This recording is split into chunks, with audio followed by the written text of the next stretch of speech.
Hey everyone, welcome to this podcast called Ken Reads, where I, Ken, read out your letter that you've shared with me in the hopes that I can better help you understand what the F just happened between you and the last partner you were dating, whether it was in a relationship or a situationship. I look at these experiences from the lens of attachment theory. I don't just come up with thought terminating cliches like, they're just not that into you, or if they wanted to, they would. While some of those phrases might have their benefit in other dynamics, I try and look at this from the lens of, is there perhaps an insecure attachment issue that's at play in these particular dynamics? And though I am an Australian counsellor, I am not someone who is going to be responding to these letters as if I was with a client. I'm here to provide validation, yes, but I can't provide any diagnoses on these. So even if, a lot of people might understandably hear this and be like, well, that sounds like a narcissist. At best, I'll probably say, sounds a bit narky. I probably won't go any further than that out of respect to my ethical boundaries in regards to what I can and can't do. If you find this of benefit to you, fantastic. That's what I want. And if you want to submit your letter, you're very welcome to, once there is obviously availability per month. And I'll happily read out and share my own 2 cents as to what I think has gone on in your dating experience to offer you a sense of validation for what you've been through, and also to give other people listening a chance to feel like maybe this relates to what they've also experienced as part of collective healing. So with that all out of the way, let's dive in to the latest letter.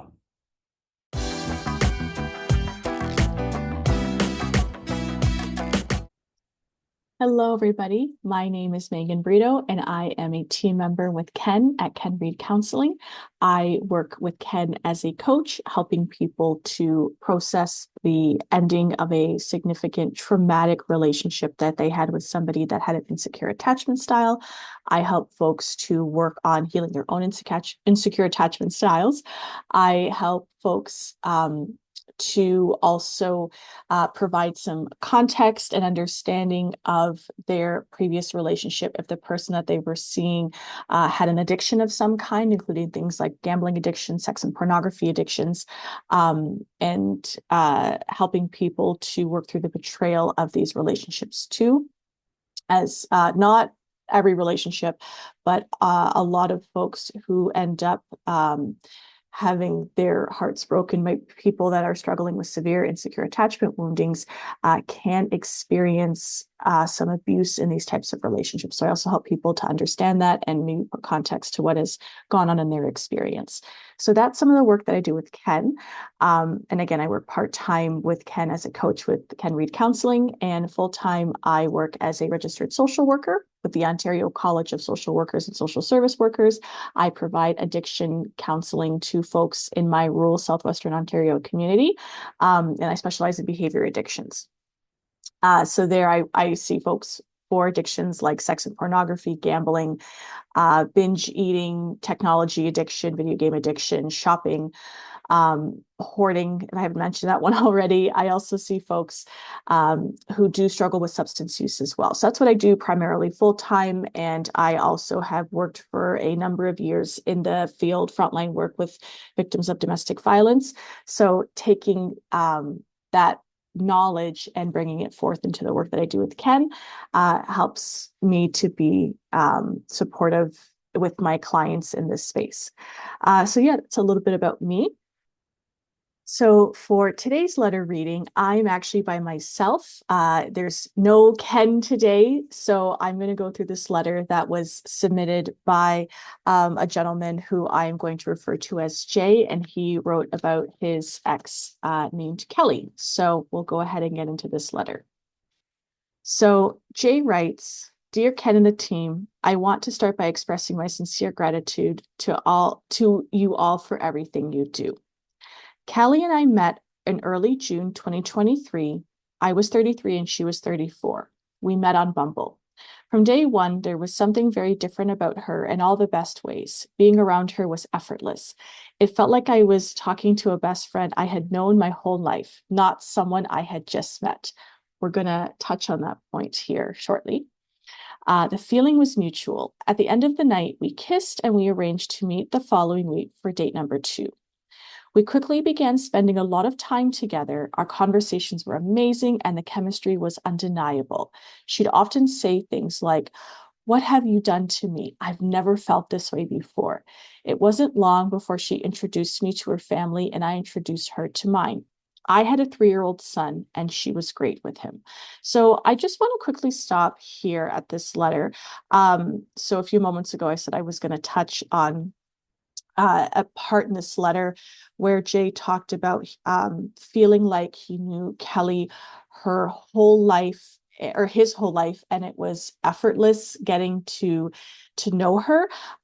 So something that I have learned through my own dating experiences, and when I try to now keep an eye out regarding some possible red flags that could come up in a relationship, and we look at things like attachment woundings. If I meet somebody and I feel like I have known them my whole life, it almost can feel like they have, I like to refer to it as fallen out of the sky and just landed in my lap. That's a big red flag that this person probably has some attachment woundings because they are often engaging in people pleasing. It's not done intentionally. It's to manipulate somebody most of the time. But oftentimes when we see folks that are struggling with an insecure attachment wounding, whether they're anxious leaning or dismissive leaning, it doesn't really matter. But what we will see is they are trying to really put their, I'm going to phrase it as their best foot forward. I know we all tend to do that when we start dating. That's really common. But instead of being able to just show up authentically as we are, the good, the bad, and just allow people to make decisions on how we try to accurately represent ourselves, these are folks that really have mastered the art of um, of trying to see what somebody wants to hear and really try to match that language or that behavior, and it can really make it feel like we have known this person forever. It can feel like a really effortless click. Like I said, I like to use the phrase, it almost feels like somebody's fallen out of the sky. That's something that I now keep an eye out for. So that's something to also be mindful of too, as folks, you're continuing your dating experiences, but that it can even apply for things like friendships. Again, I know that when we're looking for friends, that's different when we're looking for romantic partners, but there's still intimacy involved in that. So if we really feel like this person has fallen out of the sky, this is something from a movie, that's something to keep an eye out for. All right, so we'll continue on with the letter here. It says, here we go. After 2.5 months, we became exclusive. Around 3.5 months in, I told her I loved her, and she said that she loved me too. For a long time, things were pretty much perfect. She always said very sweet and uplifting things to me, like she had never felt like this about anyone before, that I taught her she was deserving of love. We had no drama, no arguments. She displayed public affection, wrapping her arms around me or kissing me no matter who was around. I had a minor heart issue at one point that landed me in the hospital, and she was right there by my side the entire time. She would buy me little gifts when she thought of me. She always told me that I was the best man she'd ever met, the first love, the first to love her for who she was, the best conversation, the best in bed. She said she had finally found, quote unquote, her man. She was always complimenting me, telling me how proud she was of me and my achievements. No one had ever made me feel more valued and appreciated than she did, and she was very vocal that I made her feel the same. Though our relationship was going very well, there were definitely red flags that, in my love-struck ignorance, I completely overlooked, and some I probably should not have ignored. She was always talking about how independent she was and how she had never needed anyone. She told me she had never had a relationship that lasted more than a year. She had never lived with a partner. She had stayed in toxic relationships because she didn't feel good enough. She said that the old Kelly used to need men to want her. She would say things like, maybe I'm not cut out for relationships, or maybe I'm not supposed to be in a relationship. Maybe there's something wrong with me. She never had issues discussing her past, but excuse me, she never had issues discussing her past, but her past wasn't exactly clean cut and it came with pretty poor morals. Ooh, okay, we'll definitely touch on that as well. She admitted to knowingly sleeping with someone else's partner just for fun. Ooh, okay, yeah, we're definitely going to talk about that. It was ongoing. When I asked if she had ever cheated, she responded with, kind of. Okay, I'm gonna pause here again. There's a lot to unpack in what I just read. And folks that have seen me in other videos with Ken watch some content. I know folks are aware I talk a lot. Sometimes I feel like I ramble, so I'm going to try to condense this as much as possible because there is a lot going on with what Jay has written in these paragraphs. So I do really hear in the beginning, it says about 2.5 months, you guys became exclusive, 3.5 months in, you both exchanged the I love yous. That's moving really quick. It's really, really hot and heavy. That's another big red flag we see in relationships where somebody is really struggling with some significant attachment woundings. There's a lot of rush. Ken has talked about this in content before. I talk about it as well. And with my coaching clients, that rush is a sign of, it can be a significant sign of trauma, because if we have to slow down or be present or try and just let life, go about, continuing on and us living our day and just seeing how things evolve, that can be really scary because it can feel like that, somebody doesn't have control of a situation to establish a sense of safety, or they can feel like, if I don't rush through this and put labels on things and really move a relationship along, maybe the spark is going to fade away, or maybe this isn't going to be as significant anymore. It's like the idea of the snowball can't stop. Like we just have to keep building and building and building it. And when it gets to the bottom of the hill, maybe that means that there's no more relationship left. Like this is it. That's not how functional, more healthy relationships work, but we often see these types of behaviors when somebody's struggling with a significant attachment wound. So I wanted to also touch on that. And also, Jay, I'm really sorry to hear that you've had some health problems with your heart. Like that's terrifying. And I'm really glad to hear that you are okay. I hope that that's managed, and hopefully that's not having to ever be a problem in your life again, but that's terrifying. And I can't imagine having to go through that, on your own. And so it sounds like Kelly really was, you said she was kind, she was sweet, she was really uplifting, she would bring you little gifts, she would tell you how much she loved you, she was really affectionate. She was really showing that she does have value for you in this relationship. She cares a lot about you.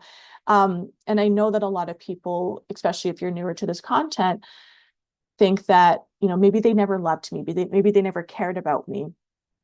And again, really, unless somebody is an absolute sociopath, there are things that are really, really hard to fake in relationships. And we can feel and we can really pick up if somebody does have love and care and they want to be with us. And at one point, they were plugged in, with us or connected with us.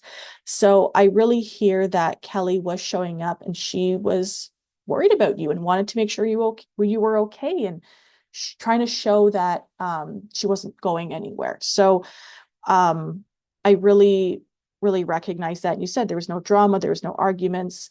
And she also shared, Jay, that you were the best in so many ways, the most loving, the best in bed, showed her that she's worthy of love. Another thing, again, now you see it and something to take moving forward. And for folks listening as well or watching this, is that when somebody says, I've never been loved this way, or you can show me what love is, ooh, take that with a little bit of a grain of salt, be a little bit cautious with that. Because if somebody says, I've never felt like I was worthy of love, or I feel like I don't deserve this, that really speaks to somebody who doesn't have a, a view for themselves that they are deserving of love, that they are deserving of love and care.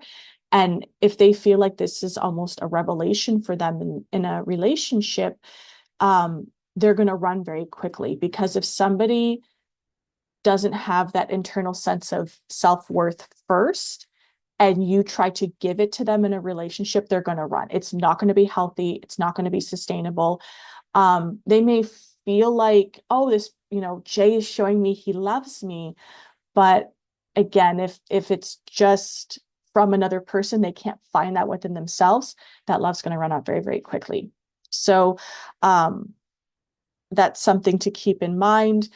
Really wanted to touch on that. And also just some other things that have come up where I can hear avoidant vibes really showing themselves strong, talking about how independent she is. She also said she's never had a relationship lasting longer than a year.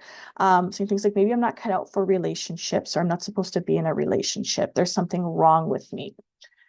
So when we look at folks that have a dismissive leaning attachment style, whether they're dismissive avoidant or dismissive leaning fearful avoidant, they grew up without having a healthy sense of connection, a healthy sense of love. So being interdependent, or having somebody show up for them genuinely and show them love and care without any expectations or manipulation, they've never had that. So love for them has been met with betrayal, has been met with pain, has been met with just waiting for the shoe to drop. And it's rooted in a lot of trauma.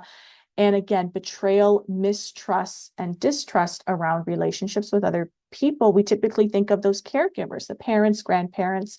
It could have been the teachers at school. It could have been, friends growing up. It could have been a couple of really, really abusive relationships as adults, or perhaps something at work really significant. So really what I'm getting at is that when we look at trauma and the fear of really connecting with another person, that's not a personality trait. It's not a healthy choice. I put choice in quotation marks here for people that are just listening, that somebody is making. This is something that's rooted in trauma, and it's survival. So their attachment programming when they're dismissive, whether it's dismissive avoidant or dismissive leaning fearful avoidant, is love and connection that's genuine. Is I've never experienced that, so I'm expecting pain and betrayal. So again, I'm not good enough. Something's wrong with me. Just folks that have a dismissive avoidant attachment style have a core belief that they are somehow defective or broken or not good enough and not worthy for love. And it's just heartbreaking. Again, it goes back to the point I made earlier. Love was met with pain and betrayal and rejection. So that's why she's kind of saying there must be something wrong with me. I'm not cut out for relationships. And also on paper, saying that you're independent or hyper independent, on paper, that looks really, really good. But how that translates into real life is it is a wall. It's a defensive mechanism that somebody, again, we tend to see folks that are more dismissive, leaning in their attachment style demonstrate, is that I can't rely on anybody. I have had my trust broken. I've had betrayal happen to me. I had to learn how to do things on my own. I couldn't depend on other people. So that's where that independence is coming in. It's very important for us to have a degree of independence, excuse me. There's healthy independence, but when we look at severe attachment woundings, it's hyper independence, and that is rooted in trauma. That's rooted in a severe attachment woundings that are surfacing.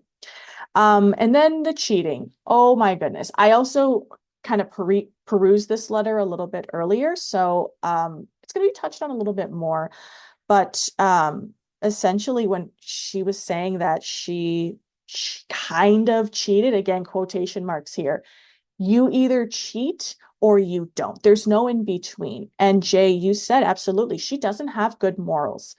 At the end of the day, for whatever reason, somebody chooses to cheat on somebody, or again, as you said, Kelly wasn't in a relationship from what I understand from this letter, but she knew that the person that she was seeing was, and their partner didn't know that, there was this affair going on, or cheating going on. That's still a choice that somebody makes to engage in, regardless of the reasons. Then and in this case, it is not okay, or it's not acceptable. I don't think I've talked about it too much in some of the lives or letterings I've done with Ken, but Ken does make some content talking about you know, why somebody will look at cheating. Um, Sometimes, and I work with clients, I see it more in my full-time role when I'm in my counseling job, where I do work with people that either have pornography addictions or sex addictions, or have they themselves had a significant trauma that was was cheating going on, and usually it was there was abuse going on, feeling trapped in this relationship that they were being abused within, or there was a lot of neglect. So I'm not saying it's okay to go and cheat on somebody, but we have to kind of look at the context to it. So in this context, that wasn't okay from Kelly, because again, it sounds like this relationship was functional, and she made that choice to cheat without the other person knowing. So I apologize if that was a bit of a ramble. If folks have like questions in the comments or want to, discuss it more, that's fine. Again, I'm not saying go ahead and cheat, do whatever you want. Absolutely not. It's looking at, if somebody's cheated, what was the context around it? Why did this come to be? More often than not, cheating, not okay. And it's still a choice regardless.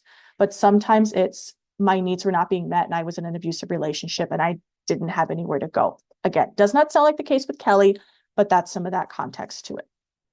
All right, so just flipping the page here. Okay, so again, going through the letter more. Geez. Now and then Kelly would make comments. She would joke saying, "My vagina can't be trusted. She's always getting me in trouble." Or, "I'm terrible. I have no self-control." She told me how many people she had slept with earlier on, but later I found out there was a lot more than double the amount she initially told me. So Kelly was also being incredibly dishonest. So it sounds like this cheating was not coming from a place of the person she was cheating with was in perhaps something like an abusive or a neglectful relationship and was trying to find a way to get their own needs met. That was not ideal. This person knew what Kelly knew what she was doing. So the fact that she lied about the amount too tells me that there's a level of awareness that she knows she's cheating. So that's quite problematic. And yeah, so the fact that there's also secrecy in that response, she's aware that what she's doing is morally not okay. And trying to make jokes about it. She's trying to diminish the significance of what she's doing, because again, she knows it's not okay. Okay, so back into the letter, she also said the last thing that she suffered from depression and she's been on medication for more than 10 plus years.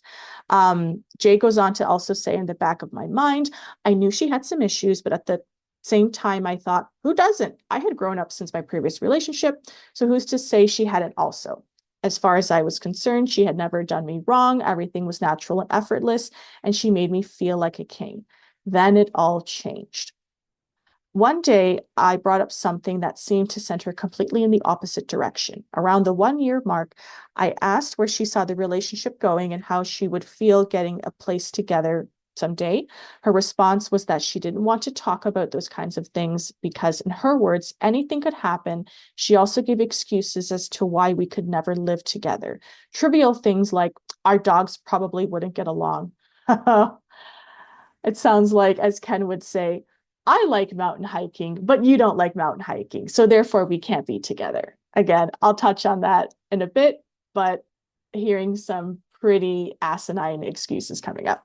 Okay. From then on, she became very distant. She stopped reaching out as much. So it was mostly me initiating conversations or planning meetups.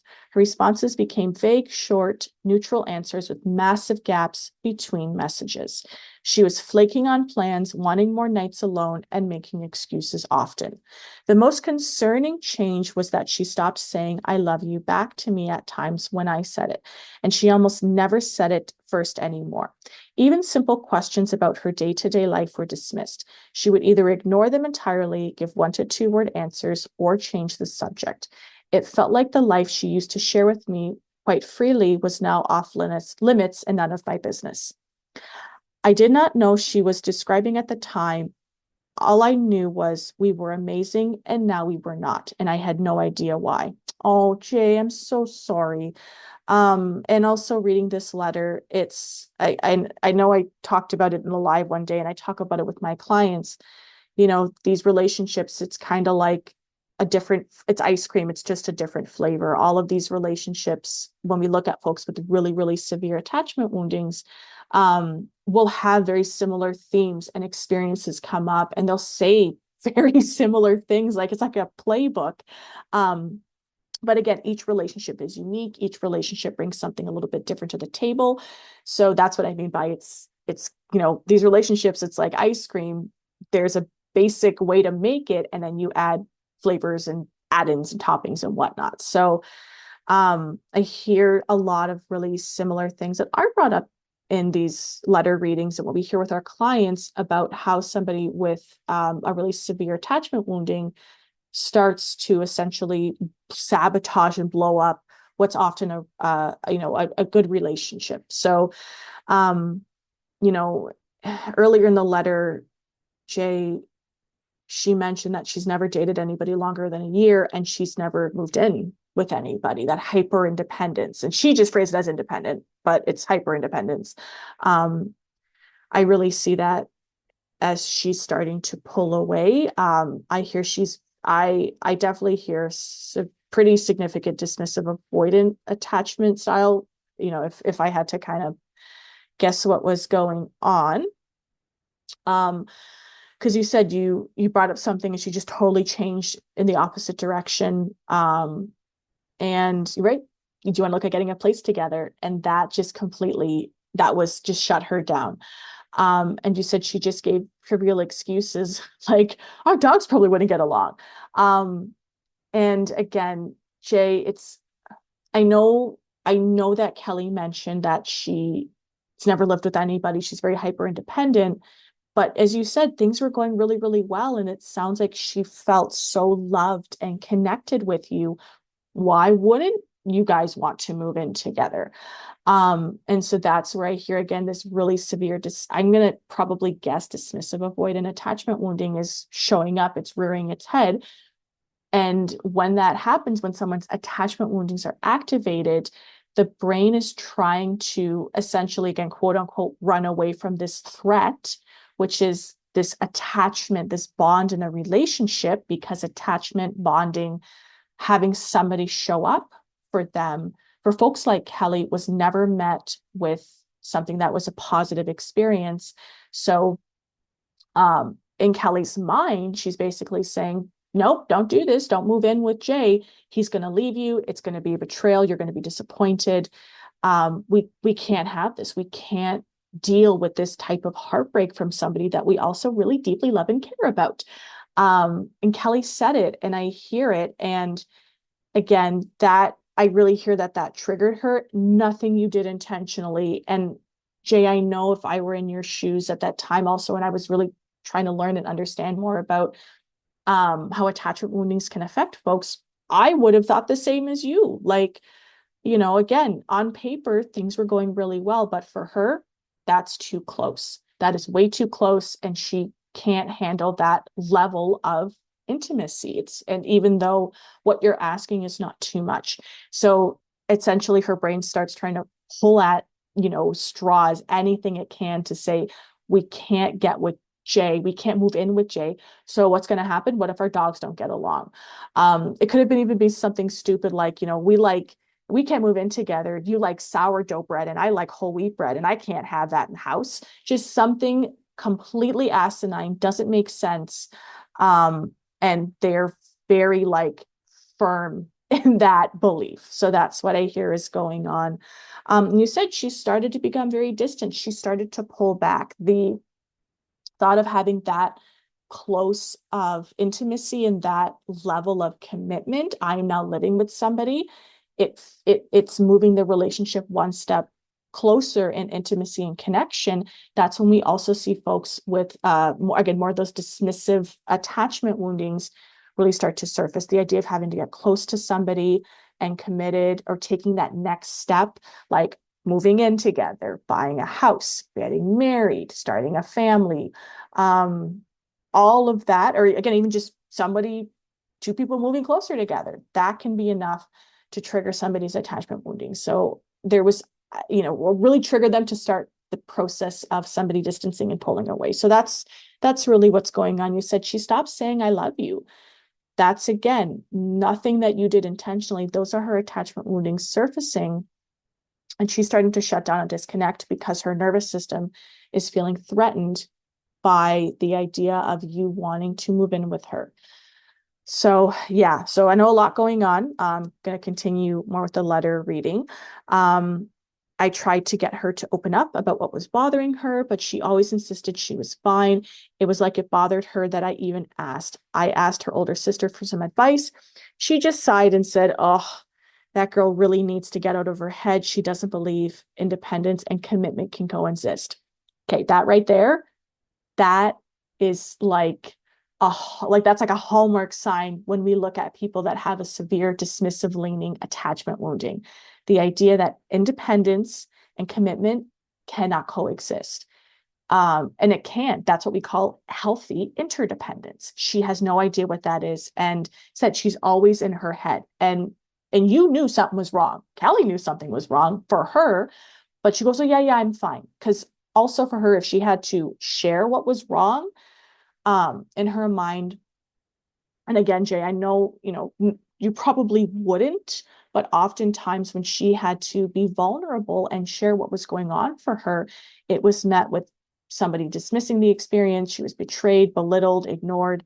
So really inside of her, she has learned that having to share what's going on for her, she's not going to be heard. It's going to come as rejection or criticism in some way or another. So why bother? So that's what's going on, why she's staying silent. Not saying you would reject her, belittle her, abuse her in any way, but that's this narrative in her head. And her sister sees it too. Yeah. So moving on the letter, said Kelly got to a point of making passive aggressive digs at my sexual performance, my character, and my parenting, disguising them as jokes. Most of the time I brushed these things off, but sometimes it hurt. The performance thing was she never really showed any empathy. It was like she thought I was attacking her character when I brought those things up, no matter how delicately I approached them. It was like my reaction with the issue and not what she did or said to make me feel bad. She was very much of the opinion that when it comes down to emotions, hers are her problem and mine were mine. Since I brought up our future and she was always hot and cold from that point on, anytime we got close, she seemed to pump the brakes. I'd see glimpses of the woman she was in the beginning, but they were always fleeting, followed by distance. I started catching her in lies, like telling me she had been home all day, only for her brother-in-law to mention she was nowhere to be seen that day and got home late. When I calmly confronted her about it, never attacking or assuming the worst, she would say, I don't know why I lied about that. It was the only time she was dishonest about where she was. Over time, I started to become pretty anxious. Yeah, don't blame me, Jay. I would be pretty anxious too. I have been pretty anxious in these types of relationships. So I get that. That's fair. That's a fair that's a fair reason to feel anxious. Yeah, I could feel her slipping away, and every attempt to bring her back pushed her even further away. I was fighting a losing battle and at times felt pretty hopeless. It was becoming a lesser priority, being left in the dark, lied to, all the while she continued insisting that everything was fine and she was happy. I knew she wasn't fine, but nothing seemed to work. I got in my head. I started adding up all the things that she was doing that she hadn't previously. I remembered what she said about her past and how it lacked morality. And I was wondering at times if there was someone else. Oh, all right. We'll do another pause here. So also, Jay, I really, really just want to acknowledge that I also would have been and have been anxious in these types of relationships too, because when somebody's hot and cold, pulling away, not being honest with us, even the most secure person in the whole world would become anxious because security thrives in consistency and predictability. And when that isn't there and somebody is lying to us about their intentions and trying to gaslight us and, again, not be honest with what's going on, we are going to feel anxious because it's now inconsistent and unpredictable and we have no idea what's going on. So again, you feeling this way makes sense based on how Kelly has treated you. And again, you said the relationship was amazing until it wasn't. It was like a light switch. And that's absolutely what I hear going on. So I really wanted to bring that to light. And again, if you didn't know, you didn't know. So if you are still kind of questioning, why did I freak out? I think that's pretty justified considering her behavior. And I'm not hearing any terribly uh, inappropriate or anxious behaviors from you throughout this letter.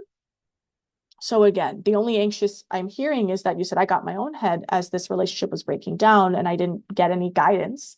That's pretty normal given the circumstances. And Kelly making passive aggressive digs at your sexual performance, that's flaw finding, that's nitpicking. That will continue to happen as the attachment woundings continue to surface. She'll get in her head and she's not like, it's more of a subconscious thing that happens, but her brain is trying to literally grasp at straws to justify, quote unquote, justify ending the relationship, even if nothing makes sense, even if it's, again, pretty asinine for what's going on. So that's what I'm hearing. At one point, she went on a holiday with her family for 2 weeks. I was actually invited but not by her. It was her brother-in-law that told me, and said I should join them all. I heard nothing about it from Kelly. Even he was surprised she didn't tell me, as they had told her about it weeks prior and said to invite me. This became frequent, where her family would tell me about or invite me to things that Kelly used to, but now made no mention of. It was like she was trying to separate me from her family. Eventually, I asked her again what was wrong. She basically told me nothing was wrong and I was just being quote unquote insecure. Okay, sure thing, Kelly.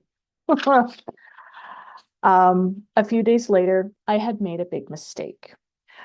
I had so many unanswered questions and growing frustrations with the way she was acting. One night, I had a bit to drink and I voiced all of my frustrations at once. I said horrible things. I told her she was a walking red flag. I said, no wonder you've never made it last more than a year with anyone. I accused her of things with minimal to no evidence. I told her I was sick of her lying to me and shutting me out. I said that if she couldn't be honest with me about what was going on, I needed to leave. She remained indifferent and I broke up with her in a very immature way. Afterward, I felt terrible. I had never acted the way with her before, and I was flooded with remorse. The next day, I called her with a sincere apology. I sent her flowers and a pamper kit and gave her space while making it clear I wanted to work things out if she was up to it. A few weeks later, we started to work things out, the condition that I didn't speak to her that way again, and she agreed to address and work on her poor communication, commitment fears, and be honest with me from now on. At first, everything seemed to be back on track. Good conversations were back. Intimacy was climbing again. Affection was back. She started buying me small gifts again. But after 4 to 5 months of things seemingly headed in the right direction, the same patterns returned. It was like she had a cap. Every time you reached a certain point of closeness, she would shut down. I noticed this time she was increasingly concerned about her appearance. She started going to the gym more and doing yoga more often. She got new piercings, new nails, changed her hair, got Botox injections, new underwear, and spoke of wanting a boob job. All these things she'd never done before, and classic signs that there might be someone she's trying to impress. It wasn't me, that's for sure. I never asked about these things. Okay, I'm just going to take a pause here. Again, there's a lot going on within the letter you have provided, Jay. So when you mentioned about her family going on vacation and her brother-in-law actually wanting you to be there and Kelly never following up with you, there's a few things going on in that situation. Again, that's a lot of attachment woundings that are surfacing, especially folks that tend to lean in that dismissive, that dismissive side of the attachment spectrum. So it also sounds like I also want to highlight that her family really liked you. If they didn't, I don't think they would be asking you to go on trips. And again, in the letter, you talked about Kelly's sister being aware that she gets in her head. And again, something's up.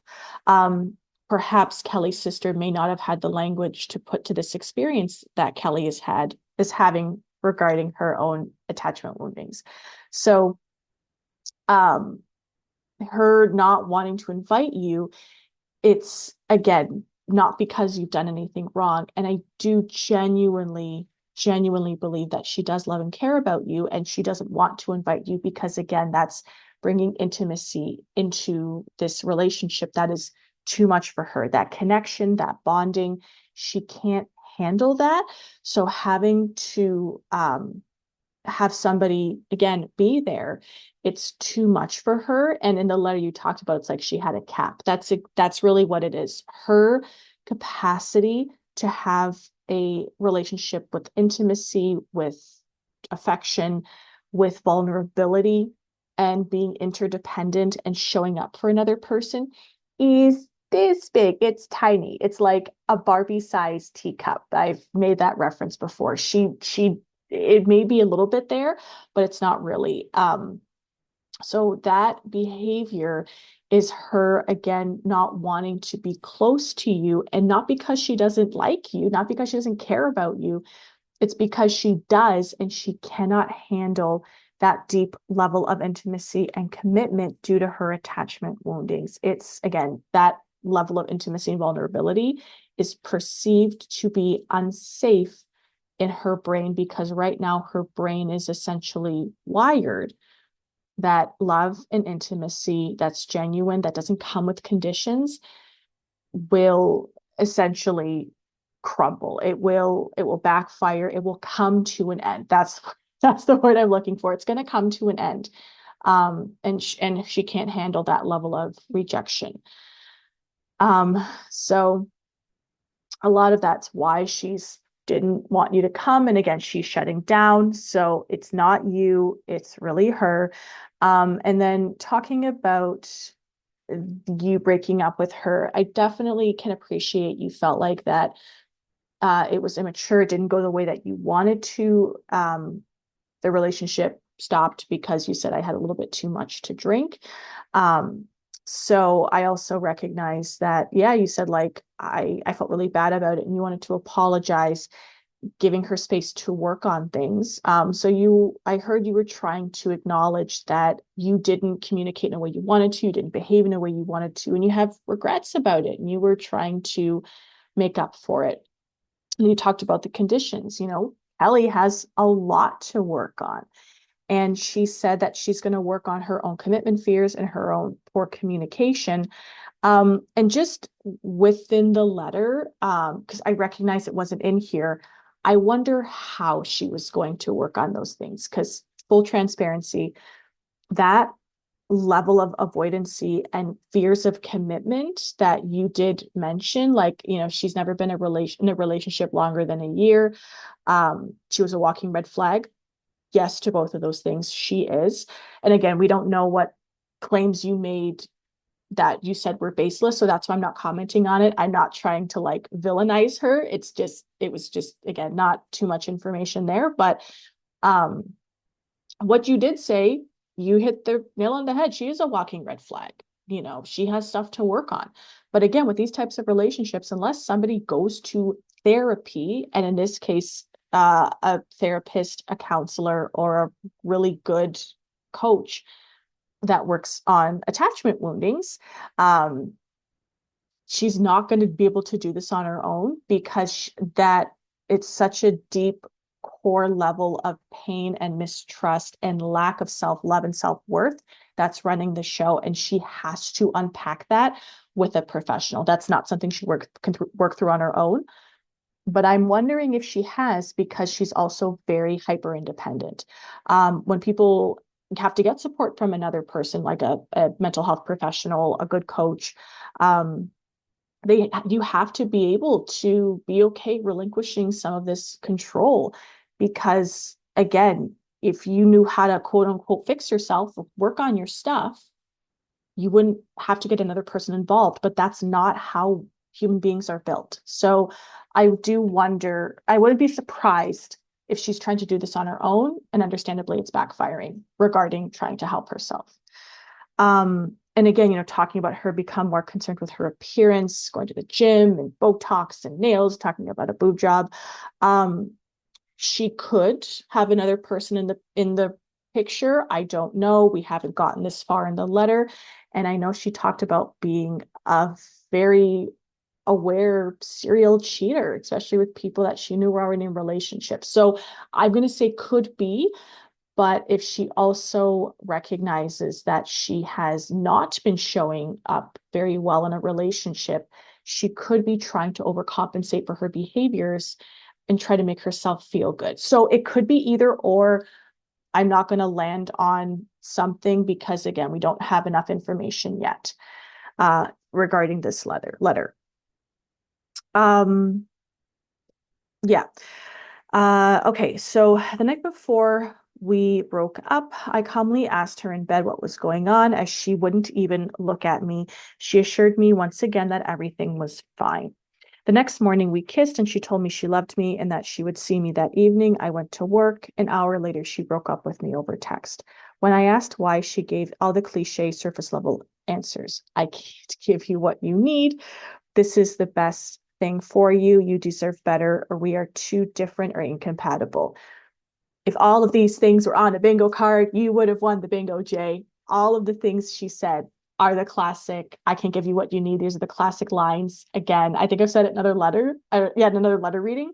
Is there a playbook? Is there like a little black pocket playbook that they just walk around with in their back pocket and they pull it out when they're trying to get out of a relationship? Because that is what's going on. And it really is surface level. And that's the attachment wounding surfacing, saying you can't show up and be a person that is able to be interdependent, is able to show up with empathy, is able to give Jay what you think he needs, even though you haven't really had a conversation or given it a solid chance to see if you can meet his needs. It's a foregone conclusion that these individuals come to, that they think, well, what's the point of even trying? I'm going to fail anyway. We know like that may not be true, but that opportunity to actually give it a decent shot isn't there. So again, they'll come up with these really surface level, as you said, Jay, asinine excuses to get out of these relationships. And so going through the level, this is rough, Jay. I'm so sorry. Said she refused to talk in person. She told me she loved me, but was no longer in love with me. Again, that's the avoidance coming up. There is detachment because of the anxiety that's surfacing with these attachment woundings. And she said she hasn't loved me for months. She didn't want to talk about it. She didn't want to fix it. She just wanted out. I lost my future, my lover, my best friend all at once, and I didn't know why. And 5 days later, she blocked me. Oh, Jay, again, I'm so sorry. From what you have shared in this letter, you didn't do anything unusual, inappropriate, or out of the ordinary to trigger her to behave in this way from an authentic place. This is coming from a wounded place within Kelly, and her just not wanting to confront you. She doesn't want to have to confront or deal with the fact that, again, these are surface level excuses, that you probably didn't do anything, significant enough to warrant this kind of behavior. She doesn't want to face the fact that she has sabotaged the relationship. So she's essentially running away because she also doesn't have the skills and the tools to have a discussion and problem solve. She doesn't have those. So she runs away. It's cowardly behavior, but that for her is easier than actually having to confront what has happened. And she blocked you. Yep. She just, again, nothing you did. She just doesn't want to have any type of communication to avoid accountability and responsibility for her behaviors. 2.5 weeks after the breakup, after the worst Christmas holiday ever. Yeah, I believe it. I believe it, Jay. I was sent to Australia for work, remote, outback, poor internet, and barely any cell reception, and the isolation only fueled my resentment. Eventually, I hit a breaking point. I had this unshakable need to express my frustration with Kelly, but I was blocked. I couldn't. So I messaged her sister, someone I used to get along with very well, asking if this was the reason all of Kelly's relationships had failed. I stated that she deserved to be single, and if this is how she treated people, followed by a list of all the horrible things I thought of her, Mistake, I know. After what I said to her sister, I was ashamed of myself. I realized I could either keep drowning in my sorrows or do something about my situation. I stopped drinking and forced myself to eat more. I started reading books, listening to audiobooks, both to educate and distract myself. That eventually led me to the book Attached. And for the first time, I found some degree of closure. Not only understood myself better, but also felt like I understood her even better than she understood herself. I stopped blaming Kelly, looking at her actions with empathy and understanding. Fast forward to now, 3 months since we parted. She unblocked me, initially to grill me about what I said to her sister about her, which was fair. I apologized and explained how I was in a dark place when I said those things, and they didn't reflect my true views of her. We've been talking casually, meeting up, basically friends with benefits. I know this will likely go nowhere given what I understand about her now, and I've mentally prepared myself for that outcome. We had a brief conversation about attachment theory, and she opened up, saying that not feeling good enough was a big reason why she left. She admitted she struggles deeply with vulnerability and difficult conversations, and she avoids conflict. She hates feeling criticized or judged. Over the next 3 hangouts, we said things like, I wish we had worked out, or sorry, excuse me. Over the next 3 hangouts, she said things like, I wish we had worked out. The feelings and love are still there. You were my best friend in so many ways. I'm proud of you and how far you've come. She said she couldn't stand the thought of me being with someone else. Despite all this, she displays the same hot and cold behavior and she is 100% against us ever trying again. So I have a few questions. Why say things like the love is still there only to follow up by saying there is no chance of rekindling? I wonder if that's more rooted in what I said about her and about her than her avoidant triggers. Had I learned these things earlier while we were together, could we have worked out? And finally, should I cut ties with her knowing she's never coming around to anything more than casual? Thank you for everything you do. Your videos have helped me a lot. Cheers. Jay, thank you again so much for submitting this letter. It really was a pleasure to read it. And again, I hope that where you are now, recognizing that you guys are having a friends with benefits relationship, I hope that still recognizing that it's probably not going to move into anything more, doesn't have anything to do with you as a person, and it doesn't define your worth. So I want to just go ahead and answer some of the questions you have. I know we touched a little bit on it, but like throughout the letter, but I do want to answer these questions. So asking why she said the love is still there, there's no chance of rekindling. That really is rooted in her avoided triggers. So you'll hear people say online, and again, Ken talks a lot about it in many of videos of content that he makes, where you will hear people say if they wanted to, they would. But really, when we look at significant attachment woundings that are affecting people like Kelly and the trauma that brings these attachment woundings into play, it really is if they could, they would. Kelly still does love you, and it is because her attachment woundings that limit her ability to fully connect and be vulnerable with somebody are getting in the way. So that's why she is saying that the love is there, but she can't rekindle, because she has a level of awareness that she will not be able to show up and be the partner that you deserve, and that she wants to be for you, that she knows you deserve, but she can't. And again, if you learned these things earlier, could it have worked out? I'm going to say truthfully, probably not. And not because of you, but maybe because of her. In the letter you touched on, she said she wanted to work on herself, but it was like she had a cap. And as I said, you have to go see a professional that is very knowledgeable of attachment theory, that is trauma informed or does trauma therapy, to be able to work on this, because it's such a deep rooted concern for people when these attachment woundings surface. So you did your part, but Kelly has to do her part, and it's going to be one of the hardest things she does, and it's going to take years and years of serious work. So even if you knew, it doesn't mean it would have worked out. It probably wouldn't have. Again, not because of you, but because of what Kelly needs to do. And then you said, should I cut ties with her knowing she'll never be coming around to anything more than casual? Honestly, that's going to be a decision for you to make. Not, you know, that's not for me to say.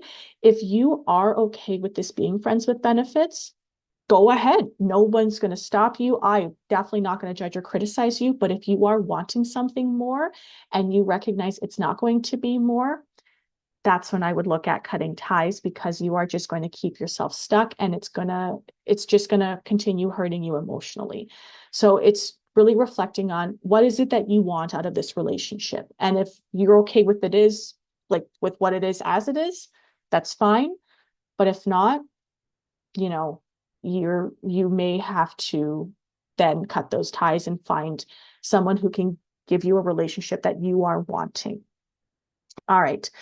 Yep. So that is it for today. Again, Jay, thank you so much for submitting your letter. It truly was a privilege to read. I do hope this answered some questions. And if folks, it again brought you some peace. If folks are interested in working with me, I do have space for coaching calls and clarity calls. In my calendar, I work with Ken on Mondays and Tuesdays. And I also, again, just want to emphasize with Ken, I work as a coach. You're not seeing me as a social worker, a therapist, or a counselor. So if you do want to see me, just recognize it's in coaching capacity.